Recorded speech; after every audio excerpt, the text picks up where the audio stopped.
Olá, tudo bem? Começando mais um Frame 1 Podcast, o podcast que é interessado em saber da carreira, do profissional, da trajetória e também dos bastidores, a partir do primeiro frame, o Frame 1 da história dos nossos convidados. E aqui comigo hoje, ela que é cardiologista e também farmacêutica. Comigo, doutora Nayara Caluz, tudo bem? Oi, tudo bem, Thiago? Tudo bem, graças a Deus. Obrigada pelo convite. Imagina. Doutora, para começar, eu queria que você se definisse. Quem é a doutora Nayara? Bom, a Nayara é uma mulher de 41 anos, mãe de 2 princesas, né? A Liz e a Mia, farmacêutica e médica cardiologista. E se eu tivesse que me definir, é aquela que não desiste e luta pelo que quer. Tá, então você tem uma meta e você vai mesmo que tenha obstáculos na frente. Exato, não desiste nunca. Brasileira, né, eu acho. Não, eu tenho como perfil esse também. Tem muita gente que fala, Thiago, mas você faz tanta coisa ao mesmo tempo. Eu falei, se eu não faço, eu não consigo. Eu me frustro, né? Exato. A minha esposa brinca comigo, ela fala assim, mas você se frustra também se não dá certo. Mas é diferente, a frustração é diferente. É verdade. Então tá, pegando sua apresentação aí, você falou da farmácia e falou da cardiologia. Assim, pro meu entendimento, é incomum, de repente, ver uma pessoa, ela fez farmácia e depois fez medicina. É quase uma vida inteira estudando, né? Por que você passou pela farmácia, depois foi para cardiologia e como que você seguiu nessa trajetória? Por que você tá aí? Apesar de você falar que é incomum, não é tão incomum. Então, hoje tem muita gente que acaba fazendo farmácia ou biologia e depois segue para medicina. E eu acho que o grande motivo disso é que a gente, quando tem que escolher uma profissão para o resto da vida, a gente é muito novo, que foi o meu caso. Então, acabei de fazer 17 anos e tenho que saber o que eu vou fazer. E aí, libriana que sou, sempre muito indecisa, falei, e agora? A doutora não parece indecisa para mim, tá? Eu engano bem, mas assim, eu falei exatas, biológicas, humanas, era a única coisa que eu tinha certeza que eu não gostaria. Fazia os testes vocacionais, sempre dava meio a meio, exatas, biológicas. E aí, enfim, minha mãe me influenciava muito, assim, eu falava, e agora, né? Meu padrasto é médico, é cardiologista, e ela falava assim, não vá por esse caminho, você tem que mexer com saúde, com beleza, você tem que ter sua família, seus filhos, seu cachorro, pense em alguma coisa que te dê essa possibilidade. No entendimento dela, talvez você ia... Trabalhar demais, muito. Plantão, final de semana, dia, noite. Ela tava com medo da história se repetir, talvez isso. Que não é totalmente uma inverdade, né? Hoje porque o médico trabalha muito, mudou muito o perfil do médico ao longo dos anos, né? Mas aí fui fazer farmácia, com 17 anos, prestei farmácia, fui fazer na PUC em Campinas. Certo. Então, com 17 anos, muito jovem, fui morar num pensionato nesse primeiro ano, depois morei com mais 2 amigas, o restante da faculdade. Ao longo dos anos, eu passei por diversos locais, então, farmácia de homeopatia, centro de distribuição de sais, manipulação, drogaria, daquelas drogarias pequenininhas em que o farmacêutico fazia tudo. E sempre gostei muito. No último ano, a gente tinha que rodar num estágio obrigatório. Certo. E aí eu fui fazendo uma indústria cosmética na parte de pesquisa e desenvolvimento. Então, onde você vai desenvolver cremes, batom, né? Que é o que minha mãe adorava. Porque no final do dia, tudo que não dava certo, a gente levava e eu dava para ela ficava feliz da vida. Era o sonho da minha esposa. Minha esposa é farmacêutica, o sonho dela era trabalhar na indústria farmacêutica. Ela se formou em farmácia, mas acabou usando a responsabilidade técnica dela de farmácia para trabalhar com biologia molecular, que sei lá, nada a ver, mas hoje ela tá super feliz. É igual você, fez farmácia, mas foi para outro canto. Mas essa é a beleza da farmácia, que eu acho que abre um leque de oportunidades. Eu acho que a farmácia, a faculdade de farmácia te dá isso. E, enfim, e aí fui fazer, e aí aquela rotina, né? Eu trabalhava com um químico, então de ligar o radinho todo dia, começar a misturar os creminhos, aquilo me cansava, né? Rotina. Fechada dentro, né, de uma indústria. Eu falei, não é isso que eu quero pro resto da minha vida. Entendi. E aí foi quando eu cheguei para minha família e falei, acho que é medicina mesmo. No fundo, eu acho que eu sempre soube, mas tem a questão do medo do vestibular, que é super concorrido. E aí eles assustaram, né? Falou, agora estudar história, estudar geografia, de novo, matemática, né? Não vai dar certo. Mas faz, se você quiser. Isso já era outubro e novembro, ou seja, os principais vestibulares já até tinham fechado, né? O USP, Unicamp já não tinha mais. Falei, vou me inscrever num intensivão, num cursinho, e vamos ver o que acontece. E aí estudei, sempre gostei muito de estudar, né? Então, diferente dos meus irmãos que ficavam um monte de menino lá na casa, ligando a TV, correndo, fazendo barulho, que me deixavam louca. Jogando videogame, né, Rui? Eu conheço a irmã da Nayara. Exato. Aí eu falava, chega, eu quero ficar quietinha estudando. Eu sempre fui muito focada, eu sempre fui a nerd, né? Aquela de sentar na primeira fileira, enfim. E aí acabei prestando e passei em 3 vestibulares para surpresa de todo mundo, inclusive a minha de medicina. Acabei optando por fazer medicina, então, em Santos, né? Ai, que legal. E aí, nesse primeiro ano, eu consegui eliminar algumas matérias. Por conta da farmácia? Não muitas, por conta da carga horária ser bem diferente. E aí fui ao longo dos 6 anos, assim, super feliz, principalmente quando a gente começava na parte hospitalar, de atender paciente, que começa no 3º ano. Na minha época, né, que agora mudou bastante, eu falei, é isso. Aí já tinha aquele sentimento, não, agora acertei. Acertei. Agora vou parar de estudar. Só gente, é doente, é hospital, é isso que eu gosto. E aí eu adorei, enfim. E aí depois vem a outra escolha, né? Porque a vida, a gente fala, são sempre momentos que vão, agora você tem que escolher, agora você tem que escolher. E aí chegou a escolha da especialidade. E aí foi outra coisa que, desde o começo, eu falei, não, eu já passei por farmácia, eu sofri para escolher farmácia, eu não vou sofrer para escolher uma especialidade. Então, no primeiro ano da faculdade, eu era a que mais fazia ligas, que eram cursos, assim, então, de cirurgia, de psiquiatria, de um monte de coisa. A maioria das pessoas já sabia o que queria ou não estava muito afim de fazer o que você estava fazendo, que eram todas? Muita gente não sabe e acaba deixando para escolher mais no final, para rodar em tudo e decidir, né? E às vezes vai na sorte, acho que é isso e vai. E aí eu gostava de tudo, eu também tinha esse problema, eu gostava de todas as áreas. E no final eu tinha uma amiga que ia prestar dermatologia, que era muito próxima, e eu acabei ficando na dúvida da cardiologia. Então, por que cardiologia? Porque meu padrasto era cardiologista, é cardiologista, e desde pequenininha, 12 anos, então me colocavam para trabalhar. Vou falar aqui que desde pequena me botavam... Olha lá, a exploração infantil. Eu fazia eletro, montava paciente para teste ergométrico, então... Eu sempre vivi muito nesse mundo, acompanhava ele para fazer os exames à noite no hospital, ecocardiograma, então já vivia isso. E a dermato, que na época estava começando, não é o que é hoje, né, mas já estava começando essa questão da estética. E aí fiquei balançada, mas no final falei, vamos fazer clínica médica, porque todo mundo termina os 6 anos de faculdade. No total são 7? São 6 anos de medicina. Tá, de medicina e um de especialização. Não, aí varia bastante, de 2 a 5, 6 anos de especialização. Mas aí depende do que escolhe? Exato, depende da especialidade. Caramba. Foram 4 anos, né? 4 anos depois dos 6, para cardiologia. 6, mais 4 de farmácia. Foram 14 anos só estudando. Não, por isso que eu te perguntei, porque você, na tua fala, você disse que foi fazer alguns cursos para entender como se tivesse... fosse sua história lá no começo. Você fez o curso de aptidão. Lá no final da medicina, você estava fazendo uma aptidão para saber onde você queria ir mesmo, né? Exato. Essas ligas eram dentro da faculdade mesmo, né? Que eram voluntárias, enfim. E aí fui fazer, então todo mundo termina atendendo como clínico geral, mas tem uma especialidade que chama clínica médica, que é onde você vai se aprofundar um pouco em cada área clínica, ou seja, que não é cirúrgica, que não é ginecologia, que não é pediatria.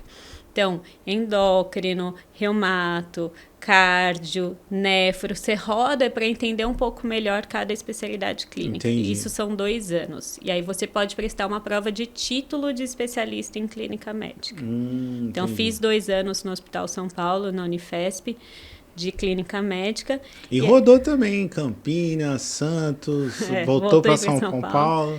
E aí falei, é cardiologia. E aí fiz mais 2 anos no INCOR de cardiologia. E depois disso eu falei, não, agora chega. Não vou estudar mais. Eu queria, mas eu falei, não, agora eu preciso realmente construir minha família, começar a parar um pouco de estudar. Então, eu pensava em ecocardiografia, que é o ultrassom do coração, mas eu falei, não, agora eu vou trabalhar, vou pensar um pouco na minha vida pessoal. Né? E essa vontade de ter filhos, você sempre teve? Sempre tive. Então, isso era um conselho muito do meu padrasto, né? Ele chegava, que é o meu pai-drasto, eu brinco, né? Meu pai que me criou, enfim, desde pequena. Ele falava, filha, se você fizer medicina, não case com a medicina, porque é uma tendência que a gente tem, e muitas mulheres acabam, acho que se dedicam e aí o tempo passa, porque infelizmente a gente tem um relógio ali biológico que a gente tem o tempo, né? A gente não pode deixar. Hoje tem congelamento de óvulos, enfim, que dá essa possibilidade, que não era tão falado na época, mas eu falei, não, eu preciso, já estava batendo ali os 30 anos, eu falei, agora eu vou... Eu não tinha essa consciência, eu não tinha alguém para falar, eu digo isso porque eu e minha esposa, a gente tentou durante muitos anos e a gente partiu para um AFIV para ter a nossa primeira filha. Então, eu sei bem, assim, é bom ter essa noção. Que parece estranho, mas assim, a mulher tem data de validade, assim, no que condiz a maternidade, né? Exato. Ah, mas legal. E aí tem a Liz e a Maia aí que vieram desse conselho. A Mia, a Liz e a Mia. E aí, enfim, terminei, isso em 2011, né? E já me deparei, assim, com um desafio, vamos dizer, porque eu terminei, falei, vou trabalhar, né? Estava desesperada para trabalhar. Entrei numa ambulância, tanto para sair na ambulância, para atendimento de emergência, quanto dentro do louco, essa eu não sabia. Eu te conheci como cardiologista. A doutora Nayara, ela me ajuda nos momentos assim, fala, tô muito louco aqui, tô estragada, aí eu vou fazer uns exames e passo com a doutora. Mas eu não sabia que você tinha trabalhado em ambulância. Logo que eu terminei a faculdade de medicina, né, que a gente, mesmo na residência, a gente começa a dar plantão e trabalhar, então eu fui para ambulância, trabalhei em shopping, trabalhei, né, em ambulatório de shopping, e tanto na regulação de ambulância, para ajudar no primeiro atendimento telefônico, orientar e liberar as ambulâncias conforme a urgência. Caramba! E aí, em 2011... o meu pai, ele acabou ficando doente, que atendia na clínica, né? Ele tem uma clínica aqui em São Paulo, já que era do meu avô, enfim, que tem 45 anos. Conheço bem essa clínica. E aí ele ficou doente, se afastou, e aí agora sim, assume. Então eu acabei de me formar. Ah, caramba! E me jogaram na fogueira, né? E aí aquela coisa, porque uma coisa é você estar dentro do hospital, respaldada, coisa é você estar com o seu carimbo e se responsabilizar pela vida de outras pessoas. Então, eu lembro que foi assustador. Foi uma pressão, Mas eu acho que eu me saí bem, e eu lembro de um caso, que é bastante interessante, que eu gosto dos casos. Uma senhora chegou e eu estava lá sozinha, né, enfim... E ela chegou, ela passou, acho que comigo, e estava tomando as medicações. De repente, ela voltou amarela, que nem um canarinho. Caramba. Não, mas ela já tinha passado contigo? Ela tinha passado, e ela aí voltou no mesmo... voltou depois de um tempo super amarela. E aí, com todos os filhos, com todo mundo em cima de mim, a família inteira na sala, naquela pressão. Então, uma médica, mulher, que hoje já mudou muito até, porque hoje o perfil da medicina é, inclusive, ter mais mulheres, mas naquela época não. Ah, não era, né? Tá. Jovem, com cara de mais menina do que de fato era. Então, imagina, já veio todo mundo e falou assim, o que você fez com a minha mãe? Não sei o que... E aí eu lembro que eu tremi assim, e na verdade foi uma hepatite medicamentosa, que pode acontecer, enfim, depois ela ficou bem, tratou, acompanhou. Mas eu lembro que eu falei, gente do céu, Mas agora marcou, é de verdade. Mas marcou, entendi. E do mesmo jeito que depois na cardiologia, a minha primeira paciente me marcou também, é uma paciente muito querida que, enfim, me segue hoje nas redes sociais e que eu tenho contato, até hoje eu falo, que era um caso muito difícil, que ela já tinha perdido um bebê, ela teve um natimorto, né, então bebê por uma pré-eclâmpsia, né, e que é a pressão alta no final da gestação. Então, é outro caso que me marcou, mas que foi muito interessante, muito legal de ver, porque a gente tratou, acompanhou, e eu vi os 2 filhos dela, que hoje já são moços, assim, acompanhei, né, o nascimento. Então, é muito legal, porque a gente acaba acompanhando a história e vivendo muita coisa junto com os pacientes. Eu acho que essa é a beleza da medicina. Às vezes ultrapassa a medicina de verdade, né? Te ultrapassa as portas do consultório. Não, eu fico muito contente de ter te conhecido, porque é um tratamento diferente, quando é a medicina de verdade, né? Porque sei lá, eu tô acostumado a passar assim, vou marcar. Mas quando tem um atendimento diferente, a gente sempre fala, não, a médica me atendeu super bem e tal, que não sei o que. Tanto é que, assim, eu te indiquei para várias pessoas, né?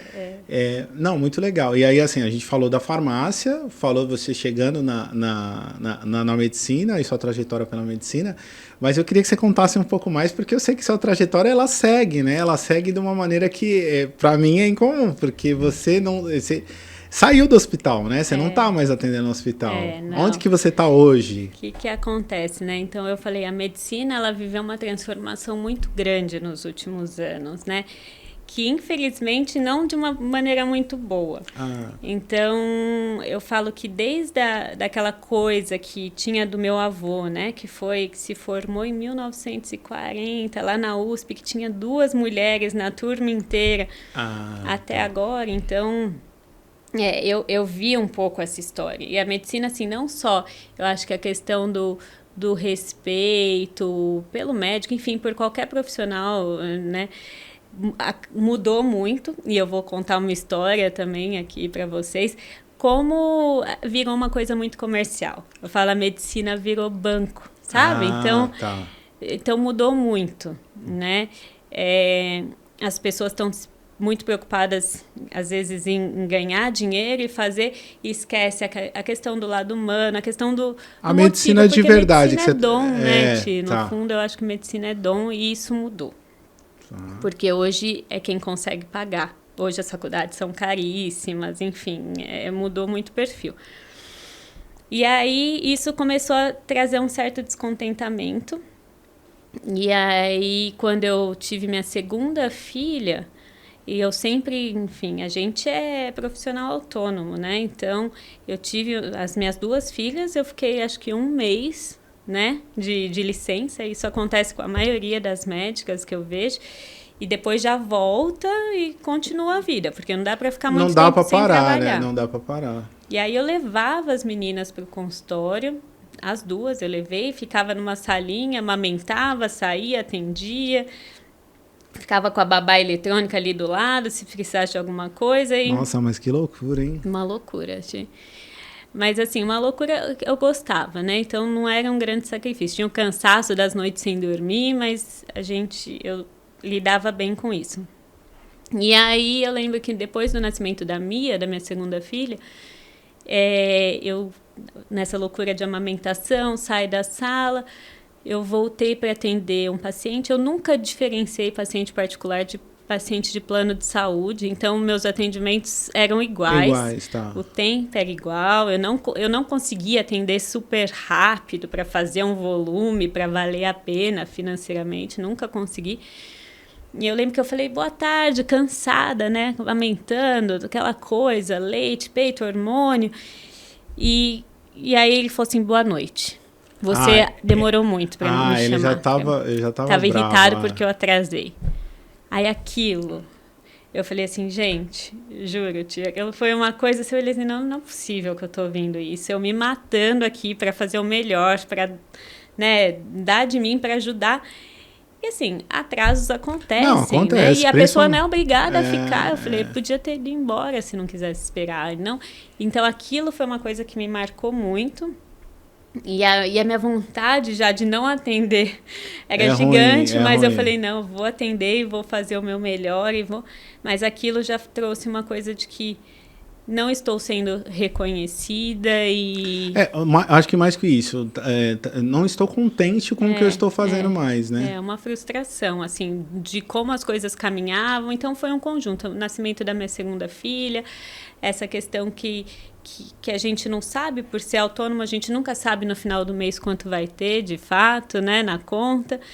E aí eu falei, eu quero algo mais estável que talvez possa juntar as minhas duas áreas, né? Tanto de farmácia quanto medicina. Na sua cabeça já tinha essa questão da farmácia aí, tá? Tinha. E aí foi quando eu pensei em fazer uma transição de carreira para a indústria farmacêutica. Então, sempre tive muito contato com as minhas amigas da farmácia, mantive. Tá.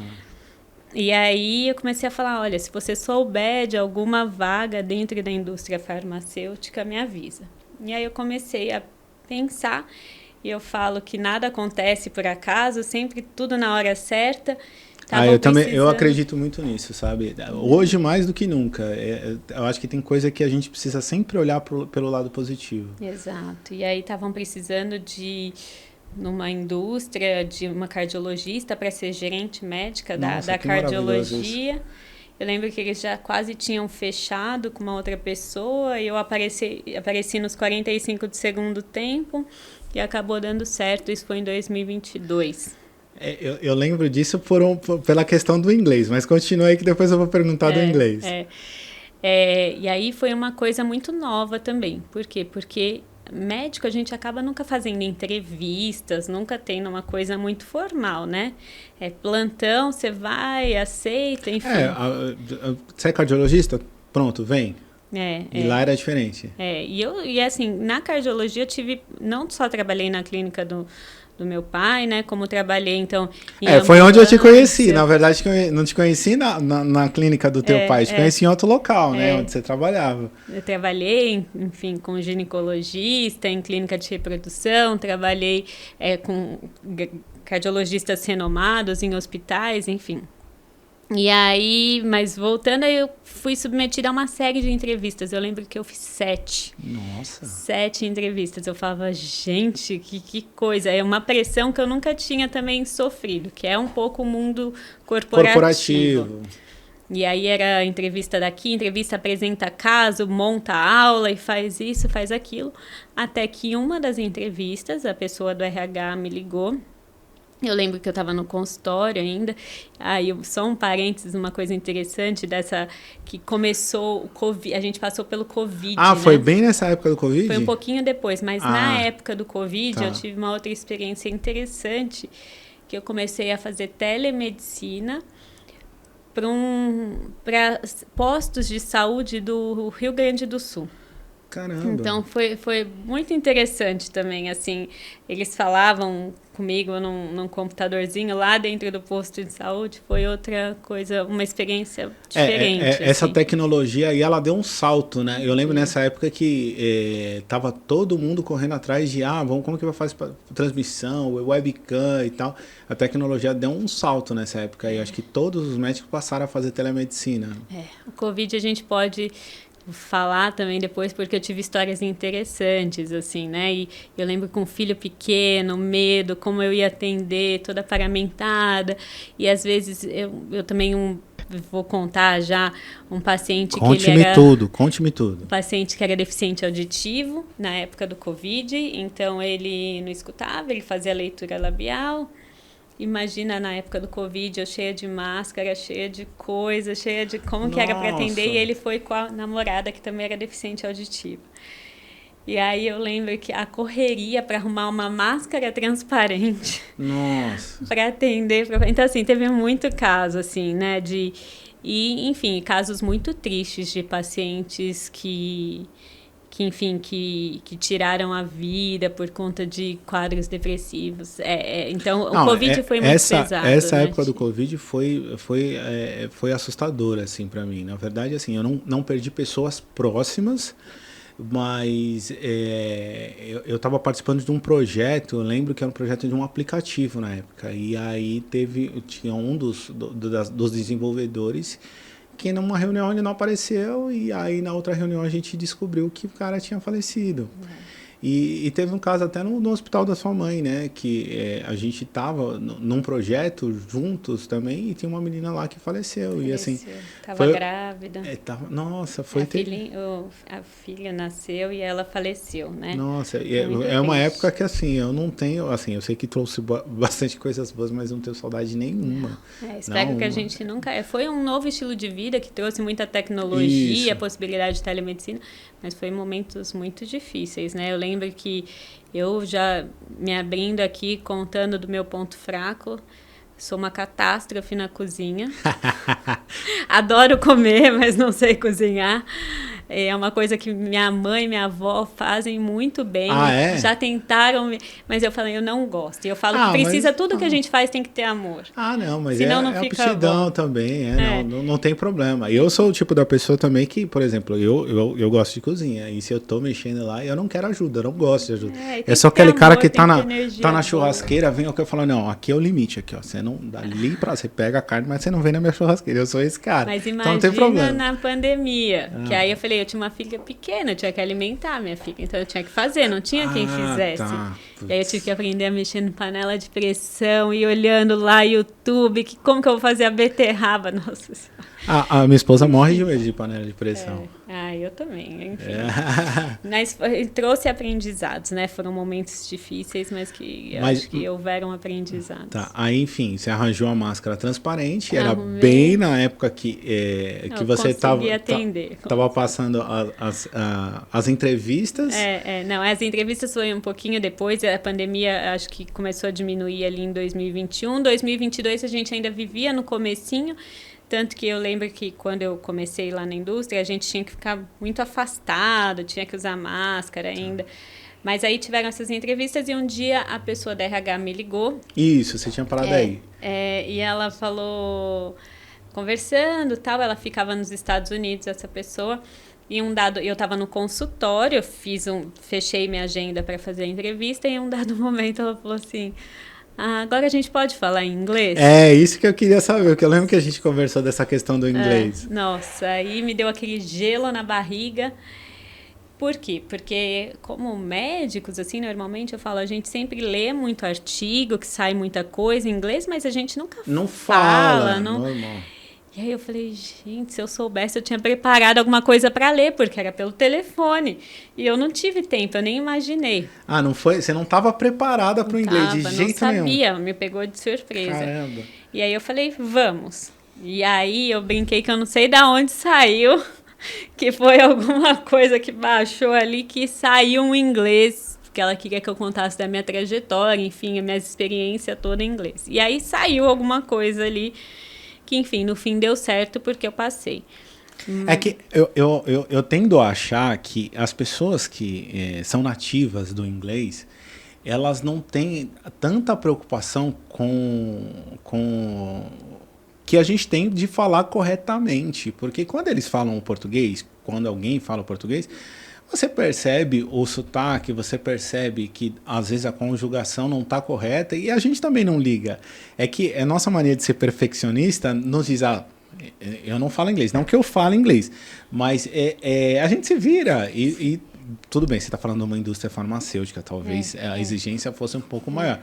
Mas te conhecendo um pouco que eu te conheço, e você falando dessa questão do perfeccionismo, às vezes é só uma questão, tipo, eu não conjugo todo o verbo to be, mas eu acho que não tem problema, não. É uma questão de se sentir confiante, né? Então, a empresa que eu entrei, essa indústria farmacêutica, é uma multinacional americana, e aí, de repente, eu me deparei com tendo que fazer uma série de reuniões e no mês seguinte uma apresentação para uma pessoa de fora que estava vindo. Em inglês? Tudo em inglês. Tá. E aí, gente, só eu sei quanto eu sofri, assim, porque comecei a fazer aula de inglês localmente. Aí entrou a doutora Nayara nerd, né? Aquela que estuda bastante. Comecei... E aí começa a fazer, aquilo, né? A gente, é o que você falou. E a gente percebe muito que você tem que se comunicar. as pessoas, principalmente quem é de fora, eles compreendem muito bem. Olha, você não precisa falar, a gente entende, a gente sabe que não é sua língua mãe, então você acaba ficando mais confortável. E lógico que essa exposição constante de reunião e de apresentação, você vai acaba, enfim, falando um pouco mais, e mesmo que errado e já não liga tanto. Mas é mais uma questão de prática, né? Você tá lá todo dia falando e tentando se comunicar em inglês, aí as palavras vêm, né? Vem. Eu acho que a grande questão para mim, eu falo pra Amanda, eu brinco com ela, que tem a questão do drive-thru, né? É a hora que você entra no drive-thru, porque eles falam super rápido, super enrolado. Você entrar no drive-thru, você pedir e vier certo, pronto, aí seu inglês tá bom. Eu ainda não tô nesse nível, mas eu lembro que tem um meme que o cara entra no drive e ele pede, e aí ele vai pra janela, e antes de chegar na janela, ele vira pro celular da esposa que tá filmando e fala assim, tô deitando no inglês. E aí a hora que vem tudo errado. Então eu acho que tem a questão do... E da gente pedir, né? Desculpa, não entendi. Você pode repetir, você pode falar mais devagar e tá tudo bem, né? Porque a gente acaba, nas minhas reuniões, como são pessoas do mundo inteiro, então tem muito oriental, né? Pessoas da Índia, pessoas da América Latina toda. Você vai vendo que todo mundo, que não é uma dificuldade da brasileira aqui, sabe? Que é uma língua nova para todo mundo. É maravilhoso. Aí quando tem outras nacionalidades, aí é maravilhoso. Porque daí todo mundo se obriga a falar um pouco mais devagar, que sabe. Exato. Então, para vocês agora, a gente vai continuar, mas em inglês. Eu vou colocar as legendas, mentira. E aí comecei, então, lá nessa indústria em 2022. Eu lembro do meu primeiro dia, entrando num escritório. Eu falei, gente, mas não é hospital, não é clínica. É um escritório com um monte de mesa, cadeira, computador. Eu falei, será que é isso? Eu lembro... Você sentiu falta do consultório em algum momento? Olha, vou te falar, eu sentia falta do atendimento ao paciente, mas não do consultório, assim, porque eu gosto muito do que eu faço. Hoje eu ainda estou na indústria farmacêutica. Eu acho que... tem uma inquietação, ainda estou, não sei não, hein? Para uma pessoa assim que gosta de estudar, enfim, abre muitas portas, tem muitas possibilidades dentro da indústria também. Então eu entrei como gerente médica da cardiologia, e aí eu brinco que eu só troquei o cliente. Então hoje eu não tenho paciente, né? Mas eu acabo atendendo os médicos. Então, fazendo educação médica, participando de muitos congressos, levando o que tem mais de atual sobre medicações inovadoras, enfim. Então, eu entendo que eu continuo ajudando pacientes, só que agora é de uma outra forma, né? Que no final das contas acaba sendo no centro o paciente, né? Ali que a gente está trabalhando. Então, eu faço isso, ajudo nessa parte regulatória, e hoje é engraçado como muitos médicos estão interessados em fazer essa migração. Então, eu recebo mensagens quase que diariamente no LinkedIn, me perguntando, pedindo para marcar um café, para entender mais qual que é o papel do médico na indústria farmacêutica. Que legal. Eu queria chegar, assim, eu sei que ainda tem uma trajetória aí, porque você falou da oncologia, né, em off, antes da gente começar aqui, mas eu queria também falar um pouco dessa parte tecnológica, né, porque você falou lá atrás que os médicos hoje tá uma questão mais... de negócio mesmo, né? E aí eu entendo muito isso no sentido de que você falou que medicina é um dom, e tem médicos que, assim, eles se formaram e eles têm por obrigação, né? Porque o mercado pede que eles, né, tenham um site, tenham um Instagram e tudo mais. E aí existe um mercado absurdo que pra gente, eu digo, eu como paciente... Eu falei, eu vou ter que procurar, né? Eu vou ter que procurar aqui quem que é um médico. Então, até você achar um médico que você fala assim, esse aqui, às vezes você passou por muita gente, né? E é aquela questão, assim, não estudei medicina, mas do pouco que a gente vê, a gente fala, eu acho que esse não tem o dom, não é esse cara que vai, assim, eu não tenho confiança, ele não vai me atender legal, ou não me atendeu legal, não quero voltar. Então, nesse sentido, eu quero que você fale um pouco da oncologia, mas eu queria entender também como é que você enxerga a tecnologia hoje, como é que você faz, quer dizer, para eles, porque eu sei, mas como é que você faz com a tecnologia, ou fazia, porque agora você está na indústria, você sente a necessidade. Fiz um monte de perguntas, vamos ver, ela vai se virar aqui, vamos lá. Bom, eu acho que essa foi uma das transformações da medicina, né? Então, os médicos começaram a entrar em redes sociais e hoje a gente sabe que quem não tem, muitas vezes está fora, assim, a não ser que você tenha muito nome, muita coisa, mas hoje é super importante, então, você ter um Instagram, você se divulgar de alguma forma. O que não significa que aquele médico que tem milhares de seguidores é um médico maravilhoso.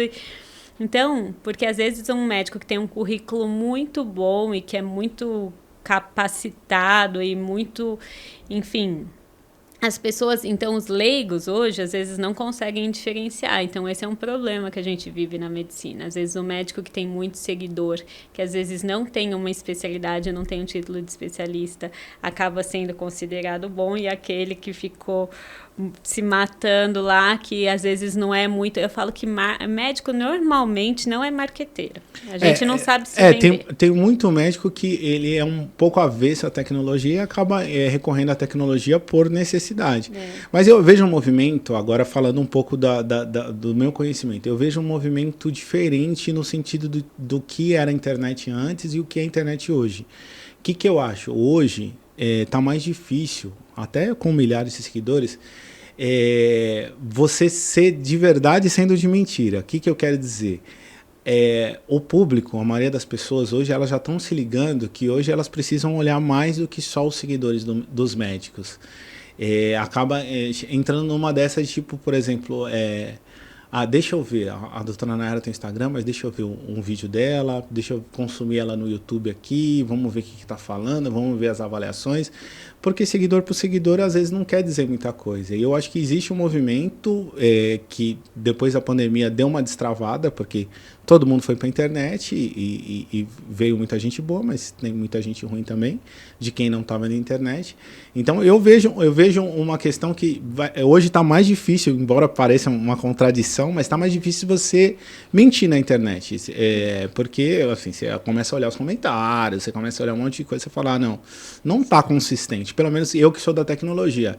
E eu acho que é cada vez mais tendencioso que isso seja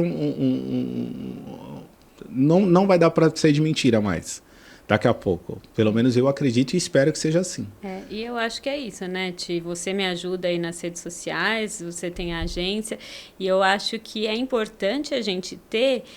Principalmente, o que hoje é uma forma de você divulgar, você divulga conhecimento e conteúdos, e aí a diferença, né, de você fazer com uma boa agência, ou você, assim, de qualidade. Então, isso, assim, eu tenho, né, meu Instagram, e todo mundo que fala assim, nossa, que interessante, eu li isso, eu compartilhei. Então, eu acho que isso é importante não só para o médico, mas principalmente para os pacientes. Então, saber onde consultar, saber, né, você acaba aprendendo. Hoje as pessoas aprendem muito, né, por Instagram, por TikTok, enfim, mudou muito. E aí a gente tem por exemplo, acho que nós somos contemporâneos no sentido, nós somos millennials, né? Eu acredito, nós dois somos millennials.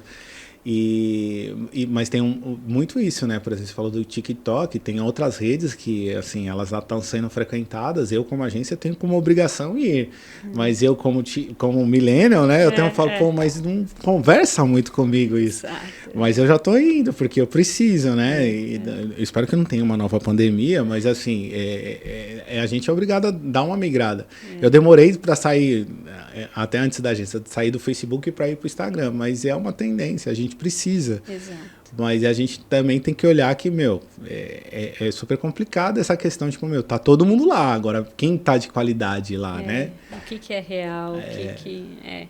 Eu fiquei na indústria e eu larguei 100% o consultório, eu tentei conciliar, não consegui muito, porque eu acabava viajando o Brasil inteiro, enfim, fazendo essa parte de educação médica. Tá, entendi, eu não sabia que você viajava. E aí eu não dei conta, eu falei, não vou conseguir, melhor me distanciar. E aí depois, no final de 2024, me perguntaram se eu gostaria de mudar para oncologia. Na hora eu lembro que eu levei um susto, porque oncologia é uma coisa que nunca passou pela minha cabeça, mas que hoje é um mundo assim de possibilidades, porque hoje como está aumentando muito o câncer no mundo, então muitas drogas, medicamentos novos estão sendo estudados. Então, e aí vem aquele seu lado de novo da questão da pessoa que gosta de estudar, né? Porque assim como está aumentando as doenças, tem muito estudo, muita coisa para você poder consumir, né? E aí eu aceitei o desafio. Como não foi fácil. Como não aceitar, né? Não foi fácil, né? Porque era até o estudo, os artigos científicos eram todos diferentes. Eu estava entrando numa equipe muito experiente, né? Na cardio era tudo muito novo, então foi um desafio. E aí eu comecei com tumores gastrointestinais, hoje eu estou com tumores gastrointestinais e melanoma. Mas assim, hoje posso dizer que gosto muito. Então, comecei a frequentar congressos de oncologia, conhecer mais oncologistas. Então, está sendo uma experiência muito, muito interessante. E a questão da saúde tão em alta, e eu agora que estou vendo oncologia, vendo como é importante a prevenção, os hábitos, né, de vida que na cardio já são muito importantes, inclusive as doenças cardiovasculares são ainda as que mais matam, mas isso já está se invertendo ali, o câncer e as doenças cardiovasculares estão ali, né, câncer está aumentando muito. Eu lembro que a gente estava até trabalhando numa pauta que você tinha passado e a doença cardiológica está aumentando para os jovens, né? Tem. Pelo estilo de vida, né, Tia? Estresse. Energético, não? Energético pode aumentar a arritmia, né? Não, eu perguntei porque ela puxou minha orelha, tá? Eu sou um usuário do energético e eu pus até um pé no freio porque ela puxou minha orelha. É o que eu falo. O que é o mais difícil, né? Na vida como um todo. E eu até no trabalho, porque na indústria era tudo tão novo e eu estava gostando tanto do que eu estava fazendo, comecei a trabalhar loucamente, dia, noite, né? E não via a hora passar. O que é o mais difícil na vida é a gente encontrar o equilíbrio, né? Para tudo, para os hábitos, né? Alimentares, para o estilo de vida. E aí entra o energético. Não é aquela coisa, nunca tome, é proibido. É a gente saber dosar. Não pode ser, todo dia eu vou tomar um energético. Assim como se fosse um café. Tem que usar em situações específicas, né? Não ficar misturando com álcool, enfim. O que mais, Chi? Então, eu queria falar um pouco da maternidade. Você falou das filhotas aí. E aí a gente meio que, assim, além de ser contemporâneos aí na idade, a gente tem essa questão aí, porque a diferença das minhas filhas com as suas não são diferentes, né? Como é que tá a idade delas? A Liz tem 6 anos e a Mia tem 4 anos. Enfim, mas são os grandes amores da minha vida, as melhores coisas, assim, tudo que eu podia pedir. E, nossa, hoje eu falo, meu mundo cor-de-rosa, eu vivo pra ela. Nunca me imaginei mãe de menina, engraçado, né? Porque eu falei, nunca, sempre essa questão de lacinha, de coisa, e de repente Deus me manda aí 2 meninas e, nossa. Não, é maravilhoso, o meu mundo também é cor-de-rosa. E a doutora Nayara, ela me ajudou, porque a minha primeira foi FIV, a Valentina, e aí quando a gente estava tentando a Maju, a gente estava falando, vamos ter que partir para outra FIV. E aí, naturalmente, ela veio, só que ela... muito comum. E aí, mas a gente já estava meio que desencanado, assim, fala, pô, mas será que não era para ser? Não sei, vamos fazer a FIV? Não vamos, porque assim, a gente conta a coisa do Instagram, né, que é bonitinho e tal, mas assim... Exato. A casa nunca mais vai ser a mesma. Nunca nem mais. Tudo são flores. Eu acho que é por isso que hoje as pessoas param no primeiro filho, né? Hoje você vê o número, eu brinco, de todos os meus irmãos. Nós somos 6. Eu sou a única que tem... 6? 6 dessa minha família contemporânea, né? De hoje em dia, 4 dali, 2 daqui. Mas eu fui a única que eles me chamam a única louca, né? Que resolveu ter 2 filhos, que hoje em dia, né, não é pra qualquer eu vou falar que é uma loucura gostosa, uma loucura gostosa. Mas a doutora ajudou, porque a Majuzinha, quando ela nasceu, ela teve a CIA, né? Uhum. E aí a doutora me indicou, uma médica lá do Encore, doutora Ana, se vê ou estiver vendo em algum momento, muito obrigado, porque ela teve que fazer a cirurgia, né? Me fala um pouquinho dessa, porque assim, eu sei falar CIA, porque na época da cirurgia estava latente, mas hoje eu custei para achar o nome, né? Me fala um pouquinho, é comum nascer com esse probleminha no coração? Como é que funciona? A cardiopatia congênita, então, ela é uma especialidade dentro da cardiologia que normalmente é feita pelo pediatra. Então, o pediatra termina a pediatria e faz cardiologia, né? Então, são cardiopediatras normalmente que atendem essa parte congênita. E as doenças congênitas do coração não são tão incomuns. A gente está falando de 1 para cada 100 bebês podem ter uma cardiopatia congênita, então é bastante. E aí das mais simples às mais graves, né? Hoje a gente tem diversos, então é uma malformação do coração, em alguma parte do coração, que começa a acontecer quando o embriãozinho está se formando. Então lá no comecinho, uma das formas, né, da gente detectar, então, é por volta da 24ª semana de gravidez. A mulher tem que fazer, então, um ecocardiograma fetal, que na maioria das vezes consegue detectar se bem feito o exame. Não foi nosso caso. Se bem feito por um profissional experiente, num aparelho adequado, às vezes realmente tem uma dificuldade técnica, então, né, não vamos generalizar.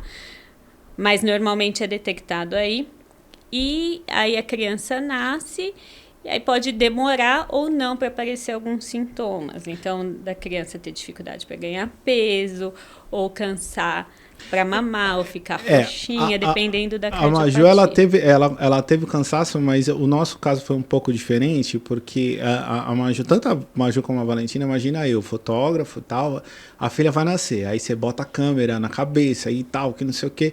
Meu, nasceu e as duas foram pra UTI. A questão do pulmãozinho encharcado, né? E aí, quando vai pra UTI, aí no caso da Maju, quando vai pra UTI, eles são, acho que é um padrão, sei lá, um procedimento de realizar todos os exames que você faria depois.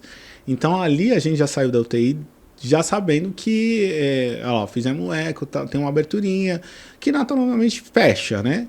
E aí a gente falou, não, vai fechar, mas não fechou, né? E aí teve o cansaço, e aí chegou um momento e falou, vai ter que fazer a cirurgia da CIA. Então tem várias, né, Tig? A mais comum hoje é a comunicação interventricular, que é a CIV, que a gente fala, que é um buraquinho entre o ventrículo direito e o esquerdo.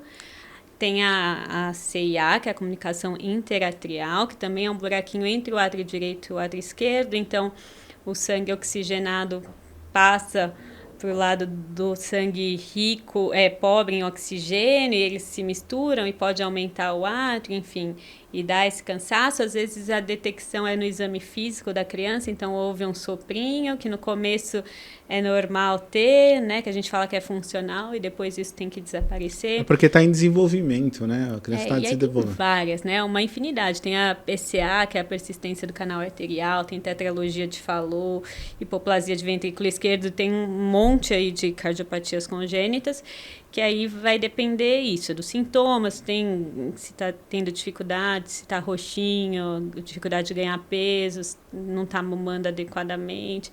E aí o tratamento vai depender do tipo da cardiopatia, que pode ser desde um fechamento ali, uma coisa não tão complicada por cateterismo, né? Então, se não abre o peito, né? Vai lá através de um catéterzinho e fecha. Uma cirurgia, às vezes, de peito aberto, e às vezes medicação.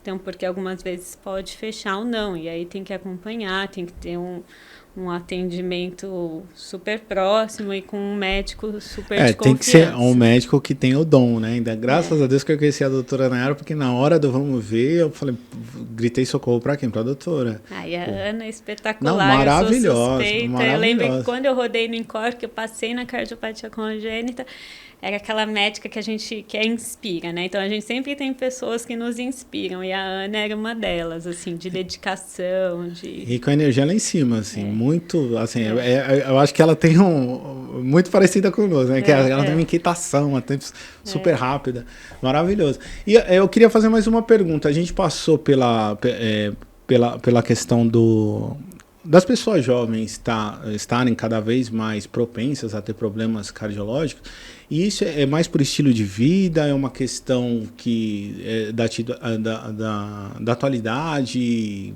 assim, estilo de vida, digamos, alimentação, ou hoje se deve porque hoje a gente tem mais visibilidade, então e mais estudo. O que você acha que é? Ou o que é, né? Eu acho que é multifatorial, né, Tico? Então, é exatamente isso. Hoje a gente pode detectar mais precocemente, porque hoje até a gente estimula que as pessoas comecem a fazer os exames do check-up a partir dos 30 anos, se tem histórico familiar às vezes antes, né? E a periodicidade vai depender aí das doenças associadas, que a gente fala, das comorbidades, o estilo de vida, né, que hoje essa loucura, 24 horas é pouco, a gente não consegue fazer tudo que precisa, a gente tem milhares de demandas, casa, trabalho, amigo, família, enfim, né, aquela loucura. Então, acho que o estresse, o sono é uma coisa que a gente não liga tanto, importante, e que é importantíssimo, né? Importantíssimo. Qualidade do sono reflete em uma série de doenças. Os hábitos alimentares, eu acho que o sedentarismo exatamente pela correria do dia a dia. Então, eu falo que não adianta, né? E aí, isso é uma coisa que eu tento trazer para mim diariamente. Se a gente não estiver bem, se a gente não se cuidar, se a gente não achar tempo para fazer atividade física, eu falo, igual a gente tem que criar esse hábito, igual escovar os dentes, fazer... você não vai conseguir fazer mais nada. Né? Você pode ser o melhor profissional do mundo que daqui a pouco vai encrencar ali e não vai funcionar. Então, a gente ser prioridade para conseguir cuidar das pessoas que a gente ama, conseguir fazer bem o trabalho que a gente gosta, enfim.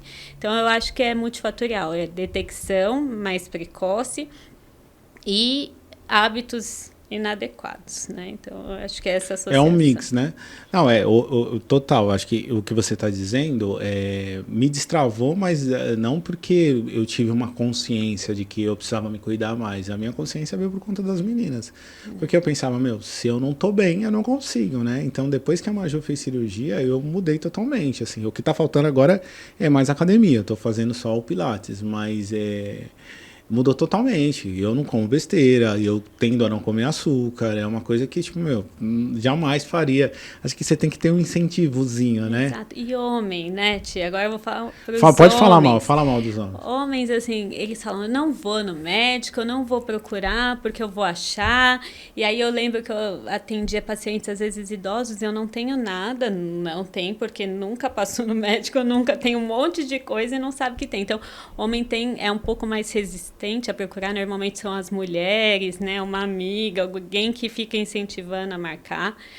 Então, passem, porque... E aí tem uma segunda etapa. A primeira é ir ao médico, que já é difícil. Depois fazer os exames, que é importantíssimo. Que às vezes vai e não faz os exames. E né? A terceira é que se tem que tomar medicação, quer morrer. Parece que é o fim do mundo tomar uma medicação. Então, muita gente...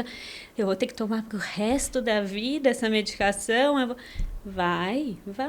E tá tudo bem, gente. A medicação, e hoje mais do que nunca na indústria farmacêutica, ela vem não como um vilão, como algumas pessoas, até médicos às vezes, sem especialidade, não baseados em literatura científica falam.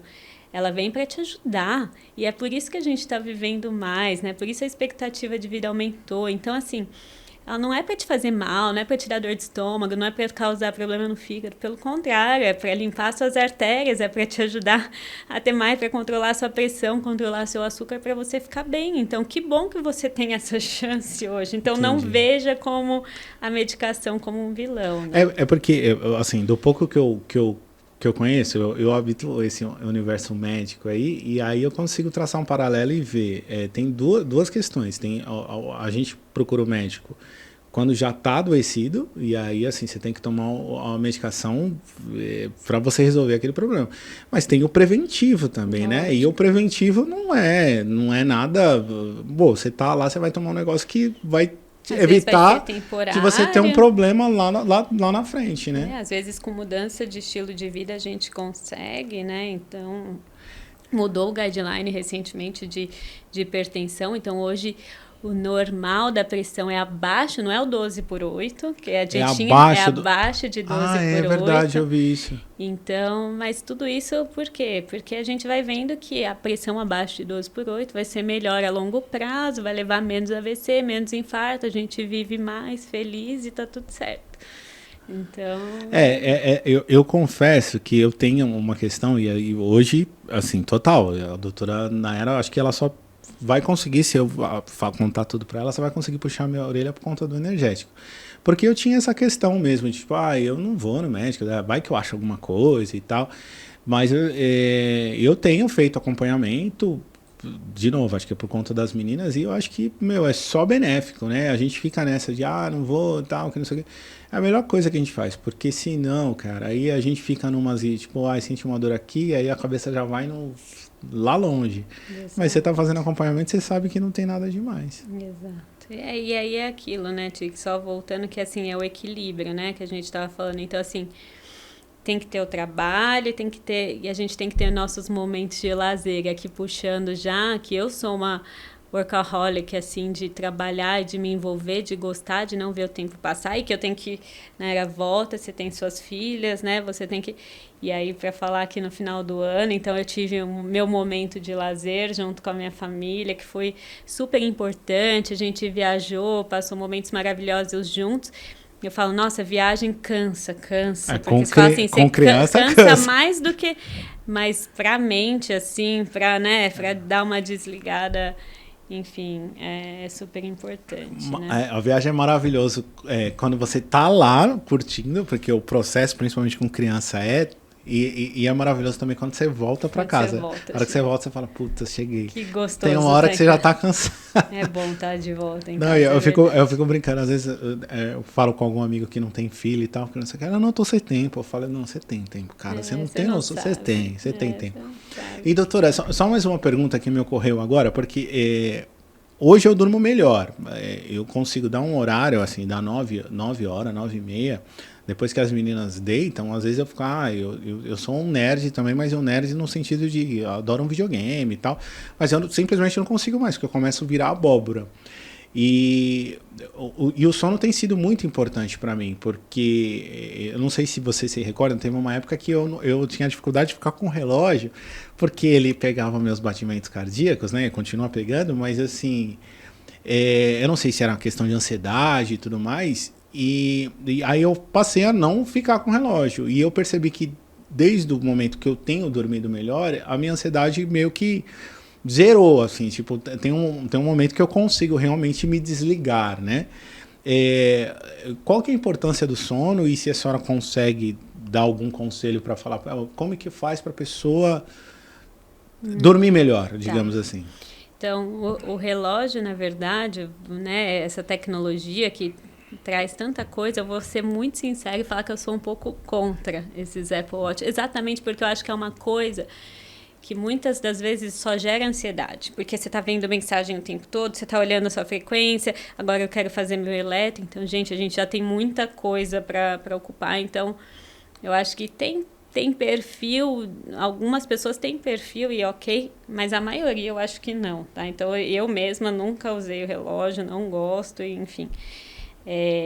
E aí, exatamente porque interfere, a gente fica mais ansioso, a gente já tem bastante coisa para deixar ansioso, e dormir é muito importante, né? Dormir, eu falo assim, eu não digo que precise ser às 8 horas, mas pelo menos 7 horas ali é importante, e não adianta só dormir, porque não adianta dormir 10 horas se você não tem uma qualidade do sono adequada. Por isso que hoje a gente...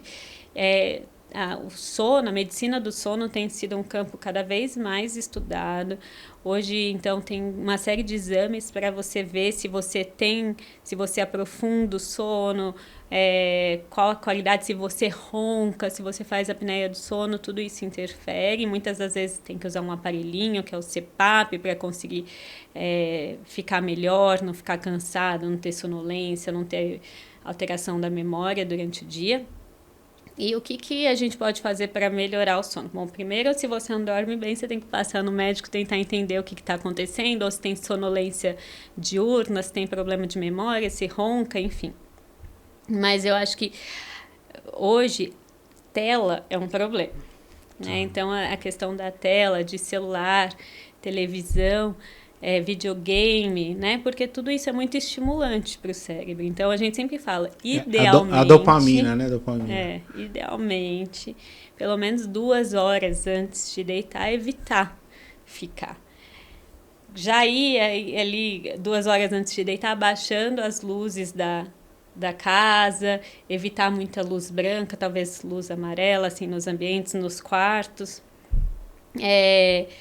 Que mais? Aí você pode ler. O que eu posso fazer? Vai ler, sabe? Vai fazer uma leitura, abajurzinho, uma luzinha, alguma coisa que não estimule. Eu inconscientemente eu fui para isso. Assim, como eu trabalho com a tecnologia, eu coloquei o temporizador no meu Instagram, por exemplo, porque eu não vejo só o meu, eu vejo dos clientes e tudo mais. Mas tem um horário que, eu ponho o celular longe de mim e vou ler, porque eu tô me obrigando a ler, porque eu falei, caramba, parei de ler, não leio nada. Então eu fiz meio que inconsciente, talvez por isso eu esteja dormindo melhor. E assim, é muito engraçado, porque eu fui pro interior no final do ano e o pessoal lá dorme mais cedo. E assim, eu não sinto dificuldade nenhuma. Porque antes eu ficava falando, pô, mas vai todo mundo dormir já? E eu ficava lá assistindo televisão. Agora, meu amigo, vai todo mundo dormir, eu não vejo a hora de deitar. A gente fala horário de criança na cama, às vezes é o horário do adulto isso, também. Então tentar dormir cedo, evitar fazer refeição muito pesada e muito próxima à hora de dormir. Café, né? Nem pensar, bebidas estimulantes, enfim, se quiser um chazinho de camomila ali, alguma coisa. Eu acho que é isso. A gente fala da higiene do sono, é super importante. Então, você ter essas mudanças, e muita gente chega às vezes com queixa de insônia, e às vezes pequenas mudanças que às vezes as pessoas não acreditam, mas assim, é aquela questão da persistência, tem a regra, tem horário para dormir e tem horário para acordar, o mesmo todos os dias, sabe? Essa questão da rotina que a gente faz com o bebê, a gente tinha que fazer o resto da vida, é super importante, né? Interfere em tudo, não só na saúde, na sua produtividade no dia seguinte, enfim. Maravilhoso. Doutora, suas redes sociais. Minhas redes sociais. Hoje é basicamente o Instagram, né? Que é o @doutora Nayara Kaluz. Então, acho que lá eu não mostro muito o meu dia a dia, mas tem muito conteúdo ali de cardiologia.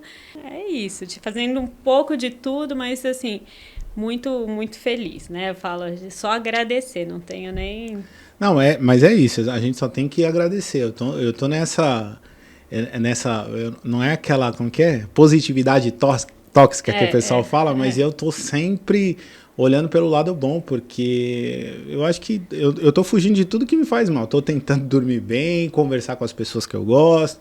É isso, se você tem esse olhar, eu acho que dificilmente alguma coisa vai te abalar, só quando tem que ser mesmo. Exato, a gente pode sempre falar, ver o copo meio cheio ou meio vazio, né? Então é tudo uma questão de perspectiva e eu acho que tentar ter leveza na vida, por mais momentos difíceis que a gente tenha, torna tudo mais fácil, né? Porque eu falo, no final as coisas vão se ajeitando, demora um pouco mais, um pouco menos, mas tudo vai encaixando ali, enfim. Maravilhoso, obrigado, doutora. Obrigada, Thiago, pelo convite.